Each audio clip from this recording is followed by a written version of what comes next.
ଦୋଳ ପୂର୍ଣ୍ଣିମାର ସମସ୍ତଙ୍କୁ ହାର୍ଦ୍ଦିକ ଅଭିନନ୍ଦନ। ଦୋଳ ପୂର୍ଣ୍ଣିମା ଏହାକୁ ଦୋଳ ଯାତ୍ରା କୁହେ, ଏହାକୁ ଦୋଳ ଉତ୍ସବ। ବସନ୍ତ ଋତୁର ଏକ ବିଶିଷ୍ଟ ପର୍ବ ଦୋଳଯାତ୍ରା। ଫାଲ୍ଗୁନ ମାସ ଶୁକ୍ଳପକ୍ଷ ଦଶମୀ ଠାରୁ ପୂର୍ଣ୍ଣିମା ଯାଏଁ ଆମେ ପାଳନ କରୁ ଦୋଳ ପୂର୍ଣ୍ଣିମା। ସବୁଦିନ ଠାକୁର ଘରେ ଭୋଗ ଖାଆନ୍ତି। ପ୍ରଭୁ ଶ୍ରୀକୃଷ୍ଣ ମା ରାଧା ଦୋଳ ବିମାନରେ ପରିକ୍ରମା କରନ୍ତି।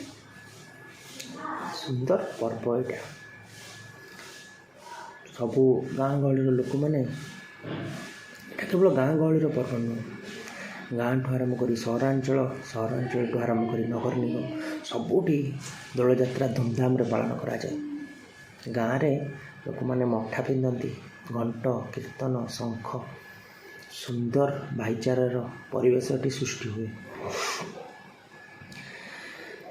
ଏହି ଦିନ ନୂଆ ଆମ୍ବ କଷି ଅଦା ଅର୍ପଣ କରାଯାଏ। ଦୋଳ ପୂର୍ଣ୍ଣିମାରେ ସମସ୍ତେ ବିଭିନ୍ନ ଆମ ଘରମାନଙ୍କରେ ସବୁ ବନ୍ଧୁବାନ୍ଧବ ଆସିଥାନ୍ତି। ଗାଁରେ ପୁରା ଲାଗେ, ଗାଁଟା ଭରପୁର ଅଛି। ପରଦିନ ହୋଲି ଅବିରର ଦିନ। ଜାତି ଧର୍ମ ବର୍ଣ୍ଣ ନିର୍ବିଶେଷରେ ସମସ୍ତେ ଅବିର ଖେଳନ୍ତି। ପୁରା ଦୁନିଆ ଅବିରମୟ ହୋଇଯାଏ। କି ସୁନ୍ଦର ପରିବେଶ, ସ୍ନେହ, ଭଲ ପାଇବା, ମମତା, ଭାଇଚାରା